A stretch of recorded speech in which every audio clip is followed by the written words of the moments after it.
morning, everybody. Happy Wednesday. Welcome to Live with Liz. Today I'm excited to be talking to you about something that I really love doing and know a lot about because, this is really where I focused a lot of time and attention over the last few years to figure a lot of stuff out so that you don't have to. So today we're talking about client relationships, networking, and referrals. And this is something we're focusing on to get new clients, but also delight the clients that you have so that you can retain business and get new business. Now, we all know, hopefully by now, that the number one way to get new business is from existing clients. This can come in two different forms. It can come in the form of referrals, and it can come in the form of additional work from the clients you already have. This is more economical than reaching out to new people. It is really the most common way, according to basically every marketing agency out there, but even in the legal industry, through the Legal Marketing Association, if you talk to people, they're really the best or easiest way, most cost-effective way to get new business is from existing clients. Now, I hear people at law firms, attorneys, friends, a lot of people say things like, I just want to meet new people because I've exhausted the relationships I have. But this is a continuous process that needs to be addressed constantly, all the time. So when we're talking about your client relationships, there are some things that I'm finding a little bit questionable, even to some extent disturbing in some of the networking groups that I've been a part of recently. And what I'm seeing is millennials and Gen Z attorneys in particular, not to single just two generations out, but this kind of trend in commenting about, oh, I'm not going to work with a particular client, or, that's really beneath me and I do what I do and that's it. And I'm not doing extra, and, annoying clients can't help you, don't want to deal with it. And I'm a little surprised to see some of the comments when it comes to delivering services to clients. But delighting clients is a part of making sure that they're happy, is a part of providing quality service to get new business from them, and to make sure that they are delighted to refer your services to other people, because those referrals are gold. How do we do that? How do we delight our clients? Well, when I was in-house, there were some things that we were doing that I think a lot of outside counsels weren't considering. So when it comes to the advice that you're giving to your corporate clients in particular, when I was in-house, that advice didn't just stop with me. I would have to answer to the general counsel. I would have to answer to the business units. There were always questions of continuing services, operability, whether it was licensing or franchising or intellectual property. The advice of outside counsel was so important to the continuation of services and whatever we were trying to accomplish. Maybe we were resolving a dispute. Maybe we were trying to get functionality in a particular jurisdiction or operations going, or authorization somewhere, something regulatory. Whatever it was, your advice doesn't stop with me. So you want to delight your corporate client. How do you do that? You want to anticipate their needs and really step up to the plate to answer them. So you might deliver some results of the work that you're doing to a corporate client. Just say, here it is, here are the results. And while that's okay, you're doing the bare minimum, which is what I'm seeing these other attorneys talk about. There are ways to make your clients happy without having to jeopardize too much of your time, too much of your effort. And the ways to do that are to be able to answer the questions that you know that they already have. So for me, playing 20 questions with outside counsel and getting charged every time for a simple email when I just needed to have comprehensive yet concise information about the subject matter, this was really important. So when you're communicating with your client, pay attention. You want to be able to say, okay, here are the results of what's going on, especially if you get some sort of rejection, a decision that's not necessarily favorable. Even if you have something that kind of goes your way, everyone needs to know what the next steps are, how long something is going to take, and how much it's going to cost. I'll say that again. Anticipate your client's needs and provide corporate clients with information related to how long something's going to take and how much it's going to cost. Right. ahead of that is actually providing what options your corporate clients have to either appeal a decision, take another route. If the advice coming back from you is give up, we'll make that clear, but usually there's always some sort of alternative solution, even if it means try something new. And so you want to give your clients options. You want to tell them how long something is going to take and how much it's going to cost. If you do that in the first instance, when you send either a rejection of whatever process is happening or bad news, or even if it's something administrative that's just happening along the way, that will delight your client.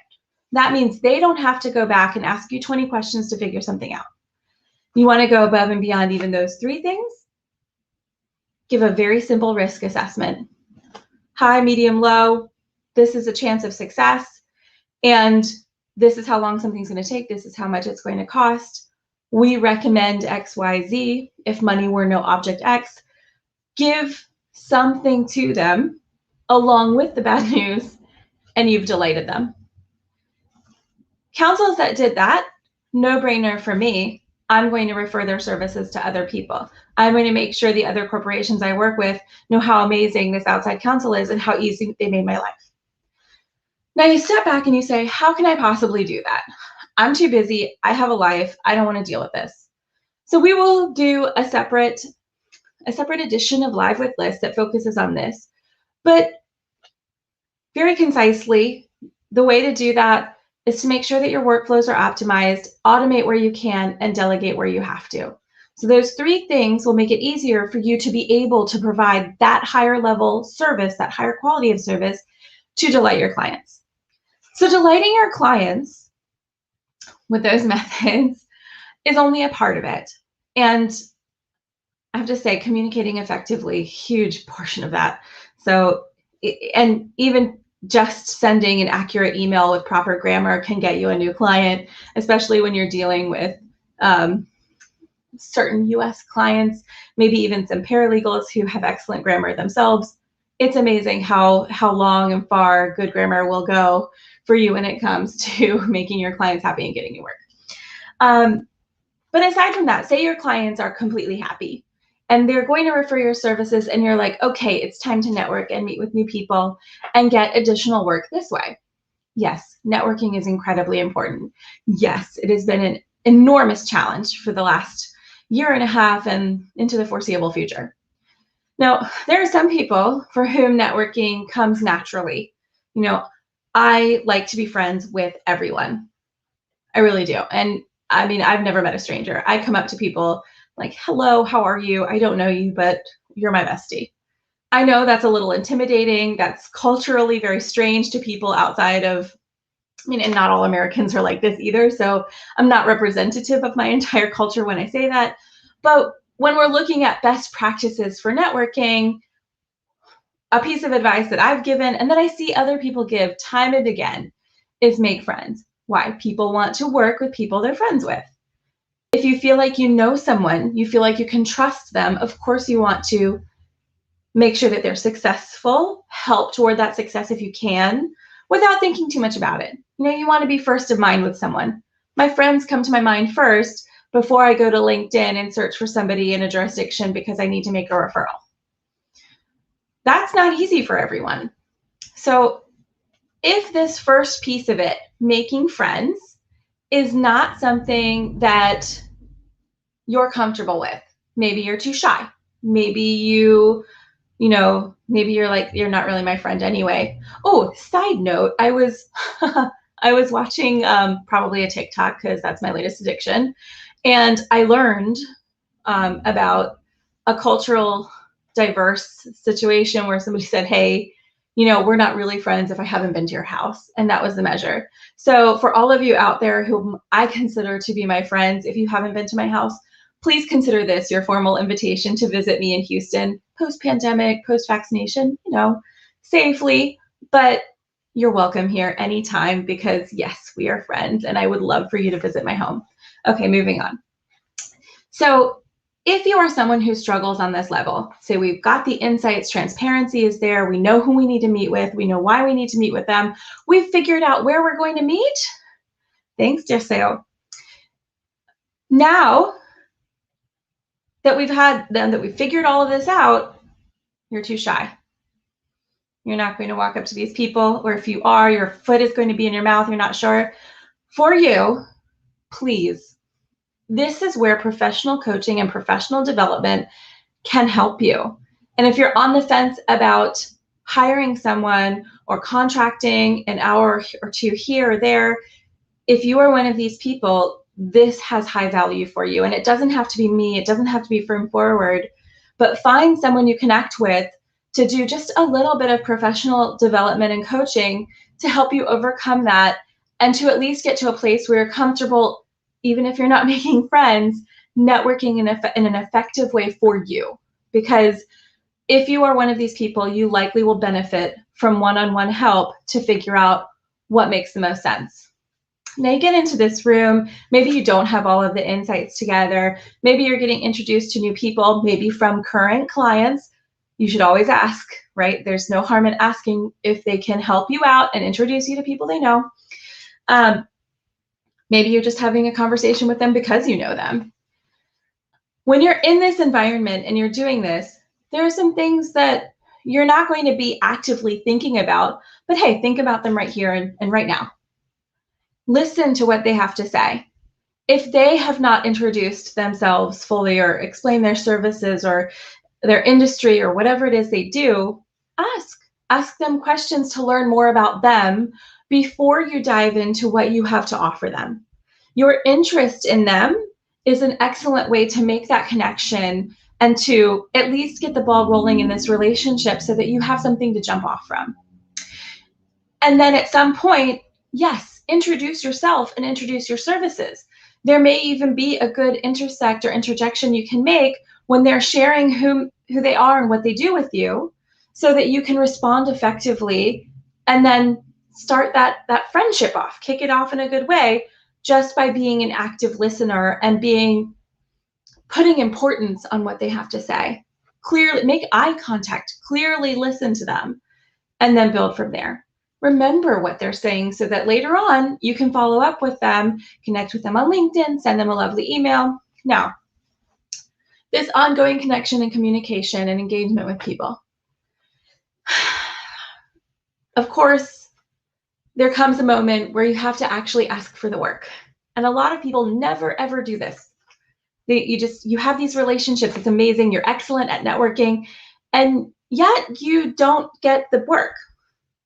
That's something we need to dive into. That's something we really want to understand better. So don't be afraid to ask for it. If you have connections to our corporate clients, or if people are somehow related to you in a business sense, you want to ask them, hey, how do I get on your approved counsel list? You know, I've always wanted to actually do some work for your company. We are in the same space, and I'm wondering what I need to do to make that happen. Bestie, we're friends, right? So you can tell me. That's what friends do. And even if you never actually do work with that person, make it easy for them to share how they feel about the work that you're doing with you, so that you can apply that to the next relationship, so that you can learn from it, improve what you're doing, improve how you communicate and what you have to offer, so that that next time it comes around, you're able to actually capitalize on it, get the new client, win the work. So yeah, don't be afraid to ask for that work. You actually have to at some point. All right, so one last little gem of wisdom that I have for communicating with your clients. A lot of people have recently mentioned to me this sort of apprehension about reaching out too often, surveying a client. It's too hands-off and nobody wants to complete a survey and blah, blah, blah. We're already doing this rankings research, which already could be offensive to your corporate client, whatever. In these cases, you still want to prioritize the relationships with the client. So if you haven't done this already, of course, you need to be meeting at a minimum with your top 10 clients every year. You need to touch those relationships and stay in contact with them. And whether it's a quick checking in email to say, hey, we haven't spoken in a while, let me know how things are going with you, and show that interest. Oh, this is a question here. Is it better to be very direct when asking for work? Well, actually, it's good to say, why not me? That's a great That's a great question. It's a great way to ask. And the answer to that is kind of the lawyer answer. It depends, right? So how well do you know the person? I do believe it is best to be direct with this particular ask, because otherwise you're just sort of beating around the bush. Maybe they don't necessarily know that you're offering the services that they need. Maybe, maybe there's a little bit of a disconnect between you and they just haven't thought of you that way because you're too buddy-buddy. You're so chummy, they don't want to mess up the relationship by working together, and they don't know that you're even interested in doing the work. So if your relationship is such that you can say to them, why don't you give me a shot the next time you have an outgoing patent or trademark or whatever it is? Or how do I get considered? Even if it's just a how to get into the consideration, to be in the running for the work that they have to offer, that's a valuable part of that conversation. So certainly it doesn't hurt to ask. And I don't know anyone who would think less of you for making the request, unless, of course, your services have absolutely nothing to do with what they need. In which case, do you really know your friend? So there's that. But this other piece of communicating with your clients who you don't want to be bothersome, maybe you can't get that meeting, maybe in today's environment it's just been impossible because of travel, people are fatigued when it comes to these videos, send them something tangible. Maybe it's a gift card to your local coffee shop. Maybe it's just a thank you card or just a checking in card. A little postcard will go a long way right now. Maybe even a little gift.